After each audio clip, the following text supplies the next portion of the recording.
Buenas tardes, hoy vamos a hablar del rubro crédito, un rubro muy importante del activo de las empresas.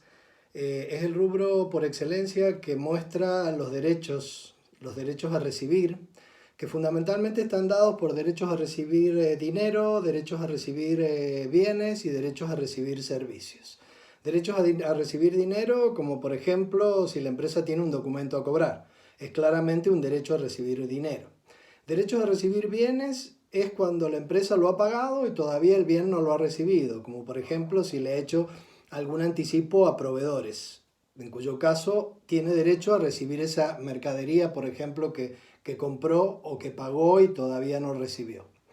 Y derecho a recibir servicios, exactamente lo mismo, cuando el servicio lo pagó y todavía no lo ha recibido. Como por ejemplo, si dijéramos alquileres pagados por anticipado, si dijéramos seguros pagados por anticipado, o servicios de reparación pagados por anticipado, todos esos le dan derecho a la empresa a recibir un servicio. Por eso es que estamos ante el rubro que representa derechos por excelencia. ¿Cómo surgen los créditos dentro de la empresa? Nosotros sabemos que la empresa, la operatoria principal que hace la empresa es compra a proveedores, ¿sí? Y venta a clientes. Si esta compra a proveedores la realiza y no la paga en el mismo momento en que realizó la compra, surgen las deudas, ¿sí? En cambio, si la empresa realiza ventas a clientes y esas ventas no las cobra en el preciso momento que hizo la venta, sino que da algún tipo de financiación, surgen los créditos. O sea que claramente hablar de crédito significa, para la empresa o para quien los posee, la cartera de crédito significa cuentas a cobrar.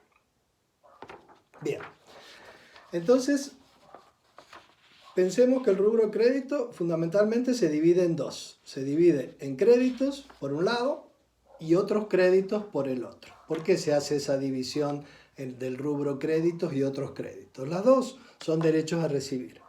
Pero claramente para la información es más claro si dividimos el rubro créditos en créditos y otros créditos. Créditos serían todos los que provienen, derechos que provienen a cobrar por ventas de lo que se dedica a la empresa. Si la empresa se dedica a vender mercaderías, por venta de mercaderías, y si la empresa se dedica a prestar un servicio, por la prestación del servicio.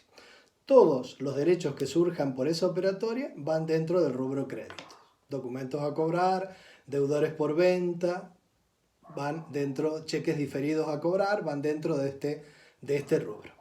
En cambio, reservamos el rubro otros créditos, como otra parte del rubro créditos, para aquellos derechos que la empresa tiene a recibir, bienes, derechos fundamentalmente, que no surgen por la venta de mercaderías. Y acá tenemos, por ejemplo, los que mencionamos recién. Si la empresa hizo un anticipo a proveedores, la empresa tiene derecho a recibir bienes, pero no surgen justamente por la venta. Si la empresa hizo un anticipo de sueldos a un empleado, la empresa tiene derechos a recibir el servicio de ese empleado o a descontárselo, y justamente ese derecho no surge por la venta de mercaderías. O, por ejemplo, una cuenta fundamental para las empresas que son responsables inscriptos y compran a otro responsable inscripto. Después lo vamos a ver eso cuando veamos impuestos, cuando veamos IVA. Aparece acá dentro del rubro otros créditos la cuenta IVA crédito fiscal.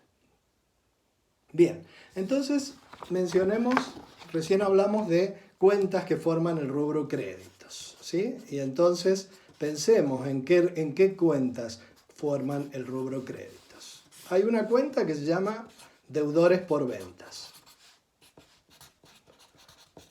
¿A qué llamamos deudores por ventas dentro del rubro créditos? Deudores por ventas los llamamos a todos los derechos que tiene la empresa a cobrar por haber realizado ventas a clientes sin haberle hecho firmar ningún documento. Ningún documento representa esa deuda. Simplemente por lealtad comercial se le otorga a esa persona 10 días para pagar, 20 días para pagar o 30 días para pagar. Por eso a esa cuenta se la llama deudores por venta. En cambio, todos sabemos que si a esa persona al cual le vendimos le hiciéramos firmar, por ejemplo, un pagaré, en ese caso, la cuenta que aparecería sería la cuenta documentos a cobrar, ¿sí? Que esos documentos a cobrar tienen ya un documento que respalda esa deuda que tiene el cliente con nosotros, o ese derecho a cobrar que tiene la empresa. Esos documentos a cobrar podrían ser, a su vez, con garantía real o sin garantía real. ¿Qué son las garantías reales? Las garantías reales son cuando, además de firmar el documento, la persona que hizo la operatoria, la persona que hizo la compra, además de firmarnos un documento, un pagaré, esa persona pone algún bien garantizando esa deuda. Por ejemplo, si pone un bien mueble, por ejemplo un auto, se denomina prenda, o si pone un bien inmueble, como por ejemplo bueno, una casa o un departamento o un local, garantizando esa deuda se llama hipoteca. O sea que un documento a cobrar con garantía real tendría máxima garantía, porque además de tener un documento que respalda la deuda del cliente, además de eso, el cliente garantizó ese pago con un bien mueble, prenda, o con un bien inmueble que se llama hipoteca. Bien, después estas cuentas podrían aparecer. Ustedes saben que existen ciertos cheques que se llaman cheques diferidos. ¿Qué son los cheques diferidos? Son cheques que emite la persona que hace un pago. En ese caso nosotros vendimos, el cliente nos emite un cheque de pago diferido. Significa que hoy nos firma ese cheque de pago diferido, pero es para cobrar a 30 o a 60 días. Tiene fecha de 30 o 60 días en adelante. Ese plazo puede ser hasta 360 días. Eso requiere una cuenta corriente especial en el banco, no la cuenta corriente común, sino que es una cuenta corriente, una cuenta especial para pagar con cheques diferidos. Al recibir ese cheque diferido, nosotros obligatoriamente, como no tiene liquidez, no puede ir en el rubro caja y bancos. Por lo tanto, es una cuenta que iría dentro del rubro créditos, que se llamaría cheques diferidos a cobrar, ¿sí? O cheques diferidos a depositar, porque ese cheque en definitiva lo vamos a depositar cuando llegue el plazo por el cual me dieran el cheque, ¿sí? Bien, estas son fundamentalmente las cuentas que vamos a manejar dentro del rubro créditos. El rubro créditos, como dijimos al principio, es un rubro muy importante dentro del activo de las empresas porque representa su cartera crediticia, representa las cuentas que tiene por cobrar. Ese rubro crédito debería estar debidamente depurado. ¿Por qué debidamente depurado? Porque puede haber dentro de estas cuentas a cobrar cuentas que estén muy atrasadas en el pago. O sea, que ya le hayamos dado al cliente 30 días para pagar, pero ya lleva 35, 40, 50, 60 días y el cliente no paga. Por lo tanto, deberíamos ponerlos en una cuenta especial, sacarlos de las cuentas donde estaban, de deudores por venta o documentos a cobrar, y ponerlo en una cuenta especial que se llamaría deudores morosos. Deudores morosos, entonces, significa, a mí ya me llama la atención ese deudores moroso, porque significa que este deudor tiene mayor riesgo que todos los demás. ¿Por qué? Porque ya llegó la fecha de vencimiento en la cual debería haber pagado y está atrasado en su pago. O sea que tiene mayor riesgo de incobrabilidad. Además, podríamos, si ya es demasiada la demora en el atraso que tiene en el pago el cliente, podríamos pasarlo, esos deudores, los podríamos pasar a gestión judicial. Gestión judicial significa que lo pasamos al departamento jurídico para que el departamento jurídico gestione el cobro. Por lo tanto, como podemos ver, estas dos cuentas constituyen cuentas dentro del rubro créditos de dudoso cobro. El hecho de considerar cuáles están atrasados y cuáles están en gestión judicial es darle mayor información a quien vaya a leer el rubro crediticio de la empresa, el rubro créditos de la empresa. Porque no es lo mismo pensar que hay un documento a cobrar que hay un deudor moroso. No es lo mismo pensar que hay un deudor por venta, que es un cliente que generalmente paga a los 20 o los 30 días, que pensar que ese cliente no solamente llegó a la fecha de vencimiento, sino que se atrasó en su pago, ya tiene mayores riesgos de incobrabilidad. Y ni hablar de esta que es deudores en gestión judicial, que significa que está pasado a gestión a un abogado o al departamento jurídico para que gestione el cobro. Estas serían las cuentas fundamentales que irían dentro del rubro crédito que nos interesan a nosotros para resolver los prácticos que tenemos de este rubro. Recordemos entonces que dijimos que también se presentaba el rubro otros créditos para dividir o para separar aquellas cuentas que la empresa tiene para cobrar que provienen de operatorias que no son la venta de mercaderías o que no son la venta de servicios, o sea, no provienen de la operatoria normal de la empresa, ¿sí? La operatoria normal de la empresa es o vender mercaderías o vender servicios, ¿sí? Si es una empresa, ya sea una empresa comercial, una empresa industrial que produce y vende, o una empresa que presta servicios y los cobra. Bien, hacer esto, presentar el rubro créditos o la cartera de créditos de esta manera, nombrando cuáles de ellos son morosos, separando cuáles de ellos son morosos o separando cuáles de ellos están en gestión judicial, significa depurar el rubro créditos. Un rubro créditos depurado me brinda o le brinda a las personas que sean usuarias de esa información, le brinda una información mucho más satisfactoria.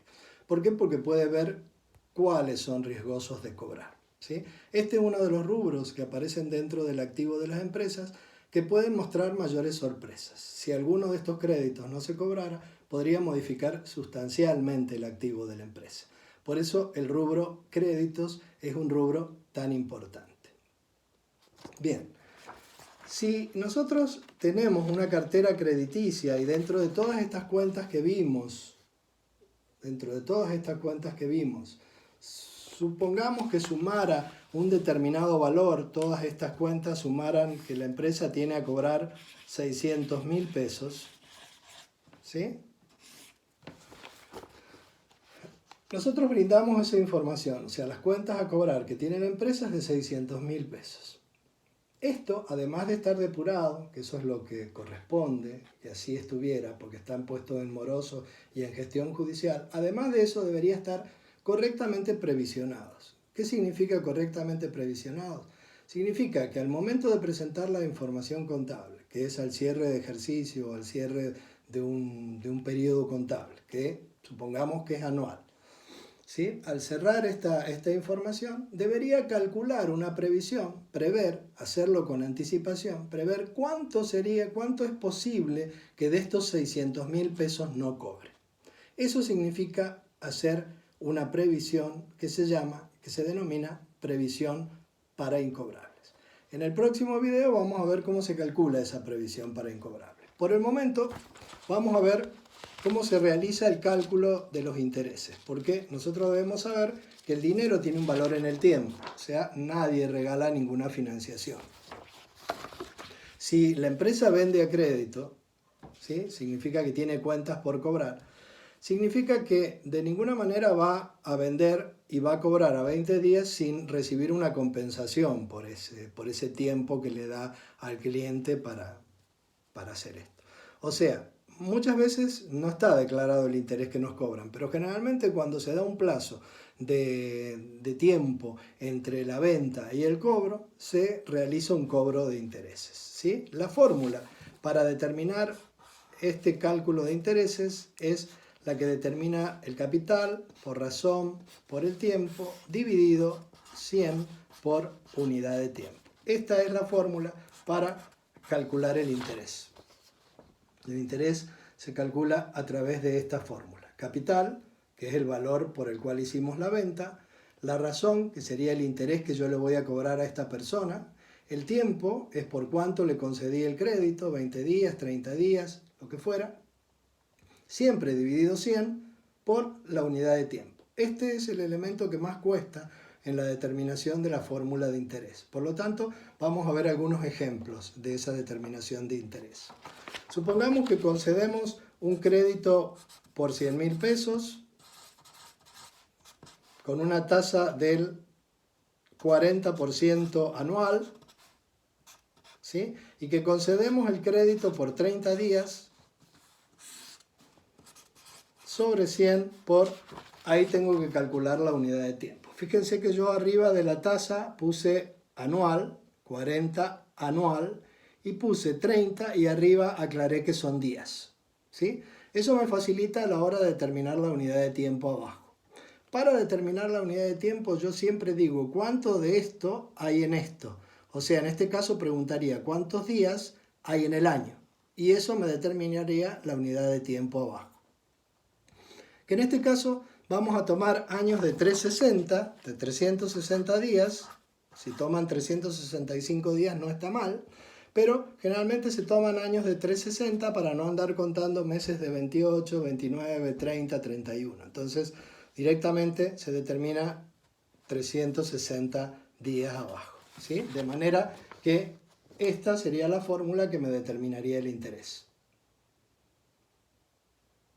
Voy a poner otro ejemplo para sacar la unidad de tiempo, ¿sí? Para que veamos la mecánica de determinar la unidad de tiempo. Supongamos el mismo ejemplo que tenemos un capital de 100.000 pesos, pero me determinan la tasa que me van a cobrar de interés, me la determinan mensual. Me dicen que me van a cobrar un 3% mensual por 30 días también. Sobre 100 por la unidad de tiempo que tenemos que determinar. 100.000, 3% mensual, ¿sí? O sea, fíjense que la razón siempre está acompañada de por ciento. Acá no está expresado, pero 3% mensual, 30 días. ¿Sí? De tal manera tal que para determinar la unidad de tiempo acá preguntaría cuántos días hay en el mes. Por lo tanto, la unidad de tiempo a determinar acá serían 30. ¿Sí? Tomamos todos meses de 30. Entonces, en esta fórmula se completaría poniendo debajo 30. ¿Sí? Otro ejemplo, supongamos un capital de 100.000 pesos, el mismo capital, que me determinara un 40% anual, y dijera que el tiempo son 2 meses. ¿Sí? 100.000, 40% anual, 2 meses. ¿Sí? Debajo, siempre 100. Y determinar la unidad de tiempo significa pensar cuántos meses hay en el año. ¿Cuántos meses hay en el año? 12. O sea que la unidad de tiempo a determinar o a considerar acá sería 12. Esa es la forma de calcular el interés, ¿sí? Les recomiendo que para el devengamiento, para ver cómo se registran estos intereses de devengamiento, vean otros videos que puse de un colega, de un contador, que explicó muy bien esos intereses que surgen en esta operatoria de venta, en el cual surgen intereses que se lo denominan no devengados. Por lo cual van a aprender con eso un principio contable que es el principio de devengado, que es un principio opuesto al principio de percibido, y nuestra contabilidad se rige por el principio de devengado. Así que les recomiendo vean esos videos para poder desarrollar la práctica.